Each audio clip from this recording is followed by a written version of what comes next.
SBC Media. Welcome to the iGaming Daily Podcast, analysing the news from the betting and gaming industry all over the globe, supported by Optimove, the #1 CRM marketing solution for the iGaming market. ESPN BET is no more, or at least it won't be come December. PENN and ESPN issued a joint statement confirming the end of the agreement after failing to reach their market share targets. The cooperation officially ends on December the 1st, after which the sportsbook will regenerate all Doctor Who style into theScore bet. So why did the ESPN BET venture fail so dramatically, and what does it mean for PENN and its long-term strategy?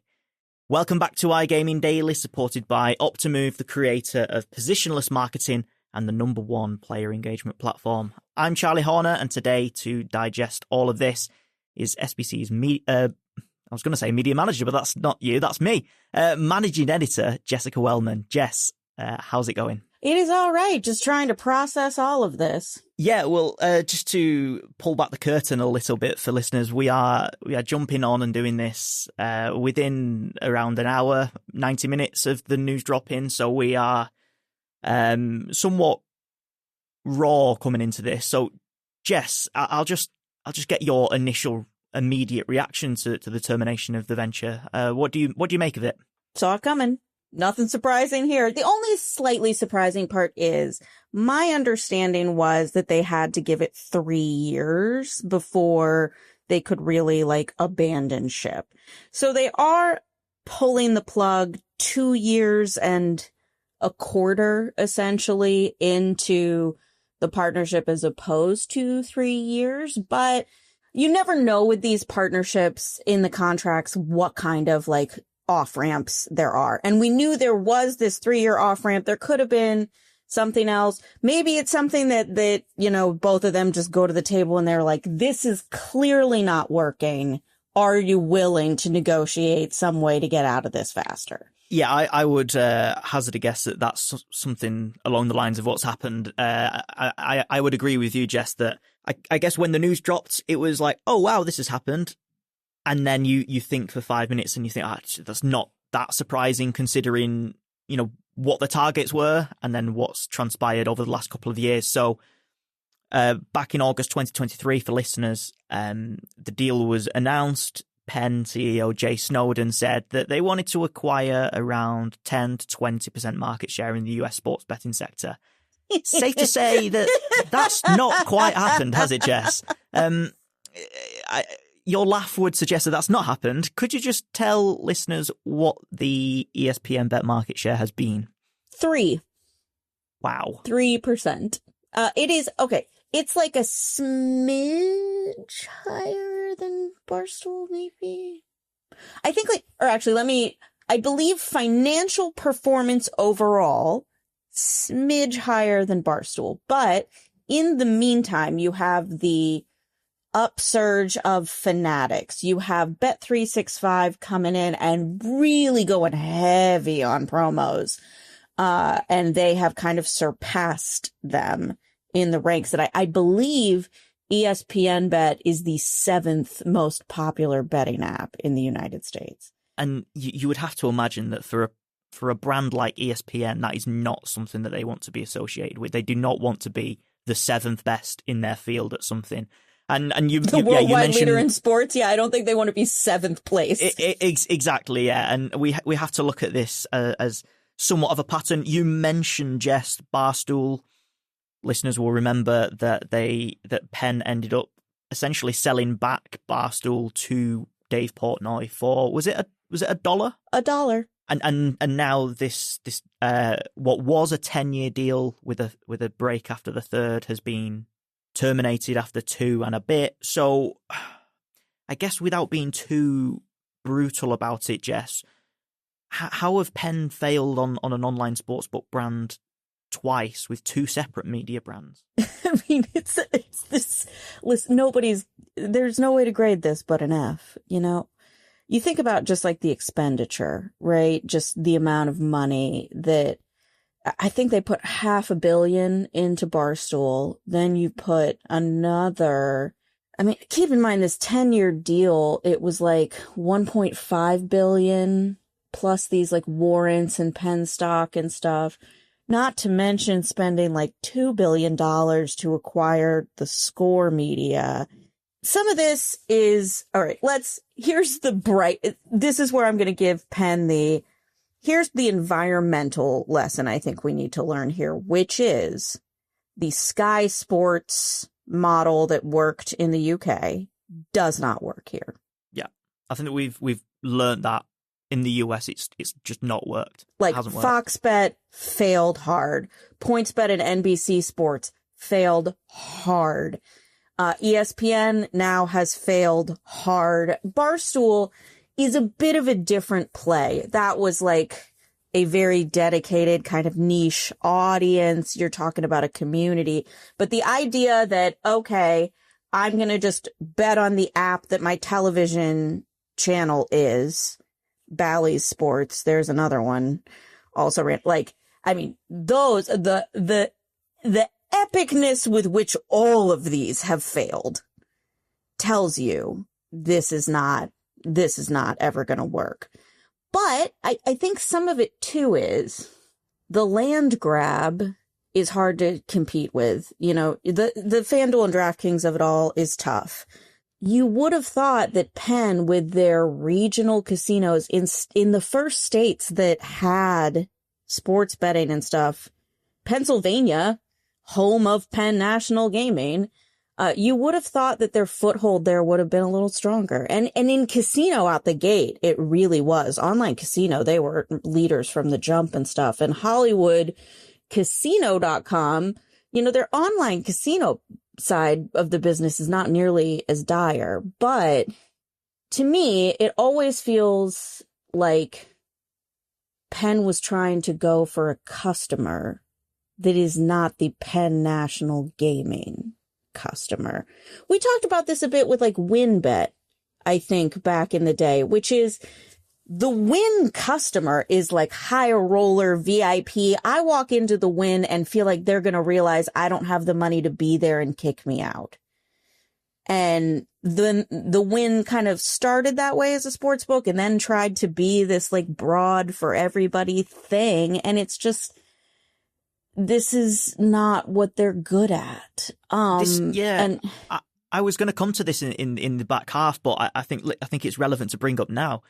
Does PENN know what it is anymore? Because it is known for those regional land-based casinos, and it feels like it's been chasing that digital.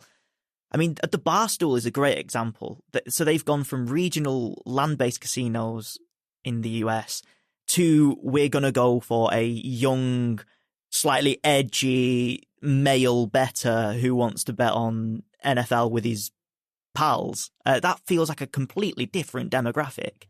Yeah. I mean, like H.G. Vora certainly thinks you have a point. There is a reason that investment firm launched a giant proxy battle, and their whole point was Jay Snowden, the CEO, is focused on this stuff and just like lighting money on fire. And it seems like a fair point. You know, this, as we said up top, nothing about this deal is surprising or new. I actually am kind of proud of them. You know, like, you ever have the friends who are a couple that, like, you know, they need to break up, but they won't break up? Like, I'm kind of happy they knew this wasn't working and walked away before it got too ugly. So, like, props for the leadership on this. But it's just, you have these two businesses that make no sense together.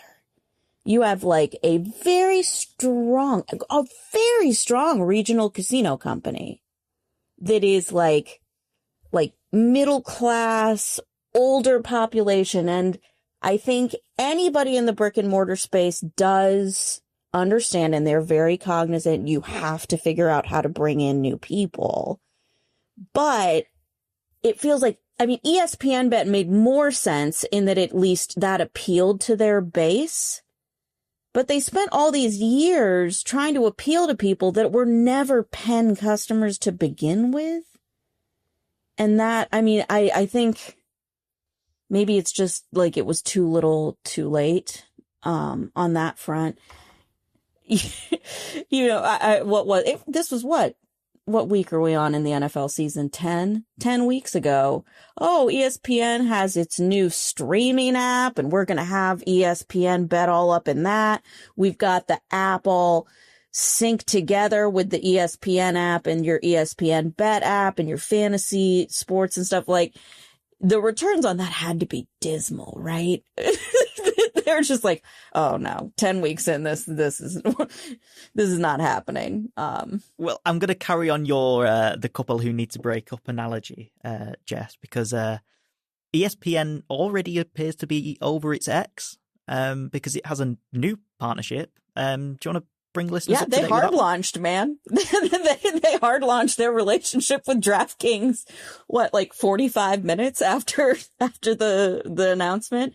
So, I mean, this one is more of a straight play that I believe they had a relationship like this with DraftKings and Caesars before this, if I'm not mistaken, where it is just essentially you're going to take all of these kind of branded sports betting segments that were ESPN Bet and you're just going to drop DraftKings in instead. So it's going to be DraftKings odds, DraftKings integrations, and that sort of thing instead of ESPN Bet. I don't know. Again, I know they kind of split it and it was not like the official sole one before, but this is somewhat of an existing partnership. Also, like, DraftKings loves to make it messy because you know who's there. They also picked up Barstool. They love some sloppy seconds. Well, on that rather interesting note, we'll go for a quick break. We're extending this metaphor into some dangerous places. Is it break time? I think it's certainly break time. We'll take a quick break and we'll come back and we'll talk about the ramifications.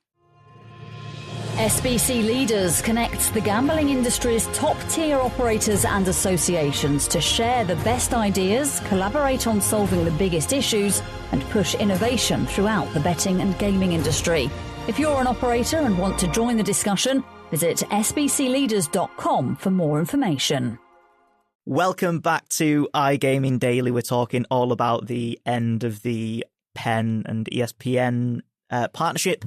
Just, we've talked a little bit before the break about this, but what do you think the impact of this will be for the board of PENN? Because HG Vora, as we know, have tried a hostile takeover. They've been a very vocal critic of leadership. What do you think is going to be the play here? So PENN has not done Q3 earnings yet. So I'm guessing those are going to be pretty meh numbers. I think if you're Jay Snowden, you have to be somewhat worried about your job. Again, it's probably a good thing they pulled the plug when they did. From what I've seen, the financial firms that track these kinds of things are happy that this deal is over so that overhead is gone. But where do you go if you're them, right? Do you just give up on this business, which I think we're at white flag time here, where this is, we offer this thing to our customers, but are we going to put bajillions into this anymore? No. Are we going to actively do promos? No. I think this is maybe the Rush Street kind of approach. And again, I don't know, just looking at what their choices have been, which is, listen, we're just going to slap theScore on these sports books effective December 1st, that you're just idling until online casino makes it more valuable for you to ramp up again. Yeah, I think Jay Snowden in his comments has said that they are a lot more interested in the iGaming side of things compared to sports betting. But it begs the question of, well, if Barstool didn't really work, ESPN didn't really work, is theScore really that media brand that is going to resonate with US consumers and make them want to come on to this sports book compared to ESPN?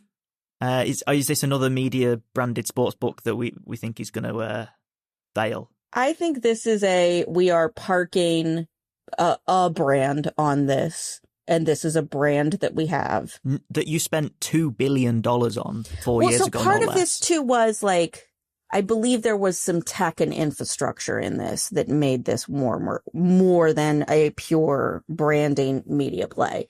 It performs decently well in Canada, to be fair. We don't know exact numbers, but conjecture, says that theScore does well. On calls, PENN says they're pretty happy with how it's going. No, this is not a brand that the United States is. I think, you're probably somewhat aware of it, but it's not something like you tune into and have the app all the time. Maybe people do.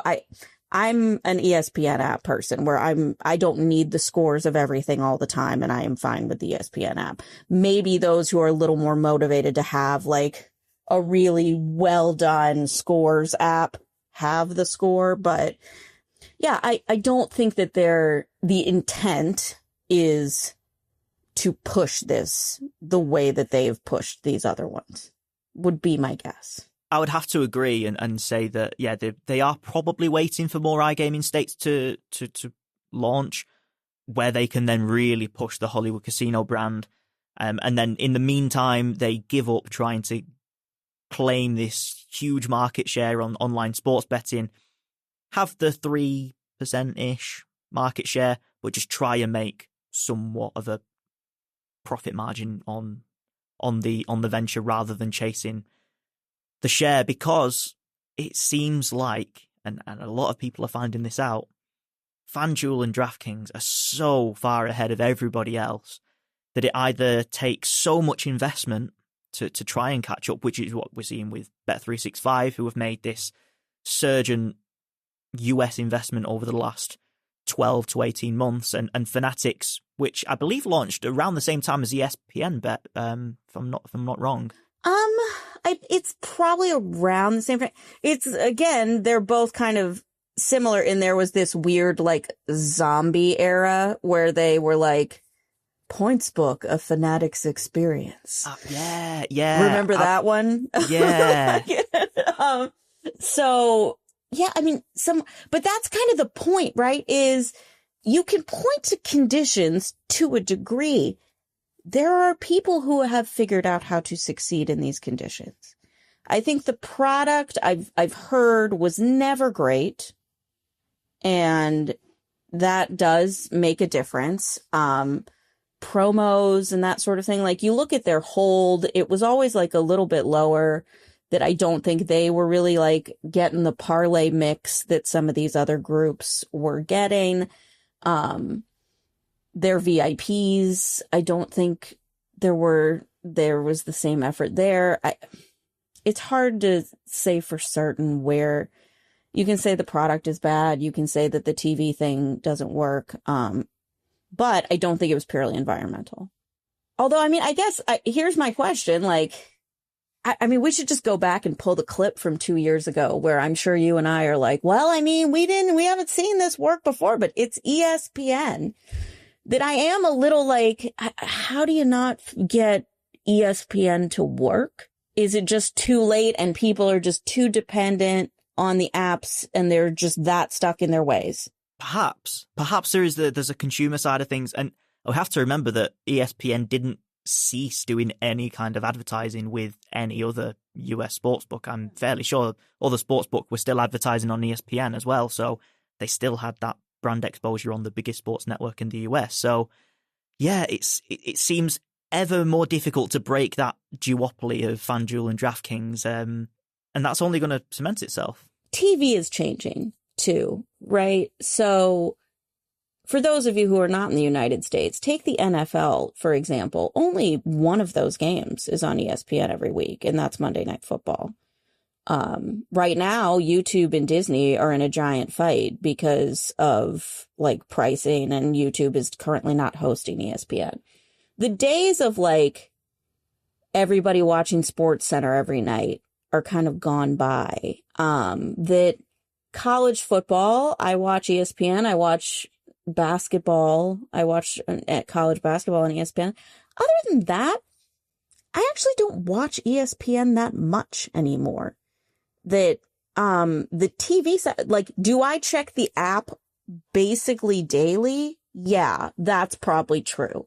But engaging with that television channel that behemoth, there's been lots of, you can go read all sorts of stuff. There's the great oral history book by James Andrew Miller about it. That's just not the way TV and sports is anymore. I don't know in the UK if it's the same kind of fragmented thing, but like, if you want to watch the NFL in the United States, you have to have Amazon Prime, Peacock, some sort of cable package, or like the NFL Game Pass through YouTube, ESPN. You know, you have to have like 5 or 6 different services. My guy friends hate it. They're like, oh, I don't want Peacock. And I'm like, oh, my housewives, I've already got Peacock. This isn't a problem. But like it's become very, very fragmented. So that's part of the reason this TV thing doesn't work either, I think. Yeah, well, you know, maybe Peacock Bet or YouTube Bet is coming around the corner. We'll see. You know what? Caesars has done this whole campaign this year with like Lisa Vanderpump and Gordon Ramsay as their spokespeople. Yeah. And I'm so annoyed because like this should be like pump it into my veins content. And it's not fun at all. It's just like Lisa Vanderpump, who, if you guys don't know, is a very haughty British woman who was a housewife, being like, oh, I just put in my same game parlay in for the week. Have you put yours in, Gordon? And it's just like, excuse me, what? Like, no, this is not what actually is happening, but neither here nor there. Yeah, absolutely. Well, that's a great place to leave it. Thanks a lot, Jess, for taking the time to discuss this one with us. And if listeners want to read more, then we'll leave a link to SBC America's coverage. But for now, thank you very much for listening to iGaming Daily, and join us next week for another episode to keep up to date with all the latest global gambling news. Thank you for listening to today's iGaming Daily podcast, supported by Optimove, the #1 CRM marketing solution for the iGaming market. If you want to find out more about some of the subjects raised today, feel free to explore any of the sites in the SBC News Network, or check out the latest edition of the SBC Leaders magazine. Happy reading.